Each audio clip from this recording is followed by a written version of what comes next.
ప్రియమైన సహోదరీ సహోదరులకు ప్రభువు పేరిట వందనాలు. మీకు మీ కుటుంబానికి యేసుక్రీస్తు యొద్ద నుండి దీవెనలు, ఆశీర్వాదములు మెండుగా కలుగునుగాక. ఈరోజు యేసుక్రీస్తు యొద్ద నుండి మీకు బంగారు మాట, దేవుని వాగ్దానము. కీర్తనలు 128వ అధ్యాయము 1వ వచనము. యెహోవాయందు భయభక్తులు కలిగి ఆయన త్రోవలయందు నడుచువారందరూ ధన్యులు. చక్కని వాక్యము. మనం ఆశీర్వదించబడాలి. మన బిడ్డలు ఆశీర్వదించబడాలి. రానున్న రోజుల్లో మన కుటుంబాలు క్షేమాన్ని చూడాలి. అంటే దానికి కావలసిన ఒకే ఒక్క విషయం ఏమిటంటే యెహోవాయందు భయము, యెహోవాయందు భక్తి. ఇవి కలిగి మనము నడుచుకుంటే ఇలా నడుచుకున్న వారందరూ కూడా ధన్యులవుతారని వాక్యం సెలవిస్తోంది. ఈ కీర్తన దేవునికి భయపడు వారికి, విధేయత చూపు వారికి వివిధ రకాల ఆశీర్వాదాలు కలుగజేస్తుంది అని తెలియజేసేటువంటి కీర్తన. అందులో ఫస్ట్ మనకు ఉండాల్సింది యెహోవా అంటే భయం ఉండాలి, భక్తి ఉండాలి. తరువాత ఆయన త్రోవల యందు మనము నడుచుకోవాలి. అప్పుడు మన జీవితాలు ధన్యమవుతాయి. త్రోవలు అంటే ఏంటి? ఆయన చూపించిన మార్గం, ఆయన ఏర్పాటు చేసిన ఆలోచన, ఆయన యొక్క విధానం. అందులో నడుచువారు ధన్యులవుతారు. సొంత ఆలోచనలు, సొంత తెలివితేటల కంటే బహుక్షేమకరమైనది ఏమిటంటే యెహోవాయందు భయము, భక్తి కలిగి ఉండుట బహుక్షేమకరము. కాబట్టి భయభక్తులు కలిగి ఆయన త్రోవలయందు నడవండి. అది నీకును, నీ బిడ్డలకును, ఆ తర్వాత బిడ్డలకును ఆశీర్వాదము. దేవునికి స్తోత్రం కలుగునుగాక. అటువంటి వారికి ఉన్న మరొక గొప్ప ధన్యత ఏమిటంటే 2వ వచనములో, నిశ్చయముగా నీవు నీ చేతుల కష్టార్జితము అనుభవించదవు, నీవు ధన్యుడవు, నీకు మేలు కలుగును. కష్టార్జితం. ఎంతోమంది ఈ భూమి మీద రకరకాల పనులు చేస్తున్నారు, ఉద్యోగాలు చేస్తున్నారు, వ్యాపారాలు చేస్తున్నారు, పనులు చేస్తున్నారు. ఈ చేతులతో కష్టపడి ఏదో ఒకటి చేస్తున్నారు, పని చేస్తున్నారు.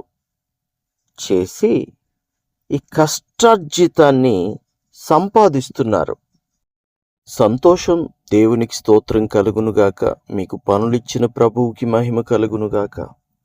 ఇప్పుడు మీరు నెలంతా, రోజంతా, వారమంతా కష్టపడి సంపాదించేది ఎందుకోసం? మీకోసం, మీ బిడ్డల కోసం, మీ క్షేమం కోసం.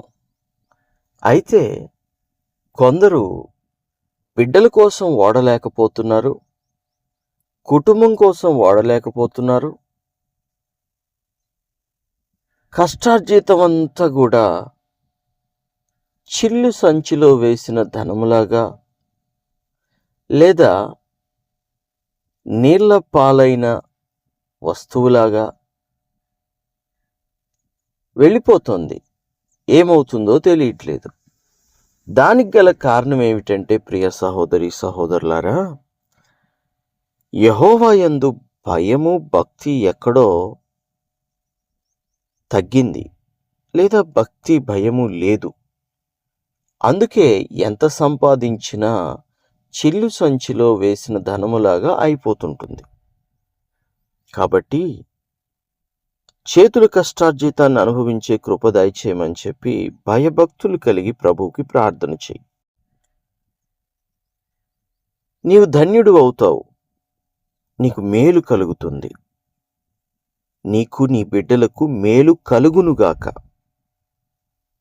రాబోయే నీ పిల్లలు ఆశీర్వదించబడుదురుగాక. నీ లోగిట నీ భార్య ఫలించు ద్రాక్షావల్లి వలె నుండును.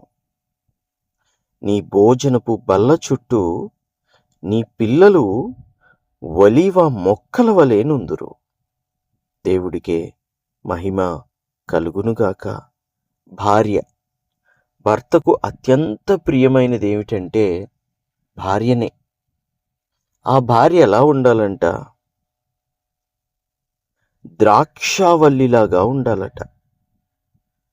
ద్రాక్షావల్లి నీడనిస్తుంది, ఆహారం ఇస్తుంది, పోషిస్తుంది అవసరమైతే. ఆ చెట్టును చూసినప్పుడు చాలా ఆనందం అనిపిస్తుంది. భార్య అలా ఉండాలి భర్త దృష్టికి. పిల్లలు ఒలీవా మొక్కలు అంటే విలువైన బిడ్డలవ్వాలి. ఇప్పుడు మనం ఎన్నో నూనెలు చూస్తూ ఉంటాం.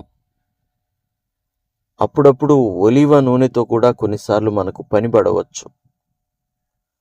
ఒలీవ నూనె కొందామని వెళ్తే అన్ని నూనెల కంటే ఒలీవ నూనె చాలా విలువ ఎక్కువ, చాలా రేట్ ఎక్కువ. అంత ఒలీవ నూనె, అంత విలువ కలిగున్న ఒలీవ నూనె అన్ని నూనెల కంటే రేటైనదిగా, విలువైనదిగా ఎలా ఉందో మన బిడ్డలు దేవుని దృష్టికి, అలాగే ఈ లోకంలో మనుషుల దృష్టిలో కూడా విలువైన వారిగా కావాలి. దేవునికి మహిమ కలుగునుగాక. అలా ఉంటారు. ఎప్పుడు? నీవు యెహోవా యందు భయం కలిగి భక్తి కలిగి ఉంటే అలా ఉంటారు నీ బిడ్డలు. ఉందురుగాక. 4వ వచనం, యెహోవా యందు భయభక్తులు గలవాడు ఇలాగున ఆశీర్వదించబడును. సియోనులో నుండి 5వ వచనం, సియోనులో నుండి యెహోవా నిన్ను ఆశీర్వదించును. నీ జీవితకాలమంతయు యెరూషలేమునకు క్షేమము కలుగుట చూచెదవు. జీవితకాలమంతా క్షేమమే. దేవునికే మహిమ కలుగునుగాక. నీ పిల్లల పిల్లలను నీవు చూచెదవు. ఇశ్రాయేలు మీద సమాధానముండునుగాక. ఆమేన్. దీర్ఘాయుష్ అండి. దేవుడిచ్చేది దీర్ఘాయుష్. ఎంత గొప్ప కృపనో తెలుసా దీర్ఘాయుష్. బైబిల్లో చూడండి, యెహోవా యందు భయము భక్తి కలిగిన వారెవ్వరు కూడా అర్ధాయుష్తో వెళ్ళిపోలేదు. ప్రతి ఒక్కరూ దీర్ఘాయుష్ పొందుకున్నారు. ప్రతి ఒక్కరూ ఎక్కువ కాలం బ్రతికి వాళ్ళ పిల్లల పిల్లలను చూచారు. దేవునికి మహిమ కలుగునుగాక.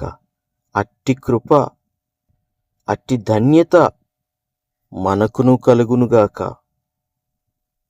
అది జరగాలంటే యెహోవా యందు భయము భక్తి కలిగి ఆయన త్రోవల యందు మనం నడుచుకోవాలి.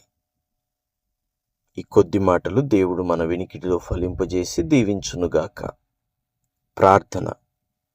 తండ్రి, నీకు వందనాలు. దేవా, నీకు స్తుతులు స్తోత్రాలు. తండ్రి, ఎంత చక్కని మాటలు, ఎంత చక్కని వాక్యము మీరు అందించినందుకు దేవా మీకు నిండు వందనాలు, మీకు నిండు కృతజ్ఞతలు తెలియజేస్తున్నాను. జీవితకాలమంతా, బ్రతికున్న కాలమంతా నీ కృపను పొందుకొని నీ కృపకు పాత్రులగుటకు మాకు సహాయం దయచేయమని మీ కృపగల్ల దయగల్ల హస్తాలకు మమ్ములను మేము మీకు అప్పగించుకొనుచు ఈ ప్రార్థనంతా యేసుక్రీస్తు శ్రేష్టమైన నామములో అడిగి వేడుకొనుచున్నాము తండ్రి. Amen, amen, amen. దేవుడు మిమ్మును దీవించి ఈ రోజంతా ఆశీర్వదించునుగాక. ఆమెన్.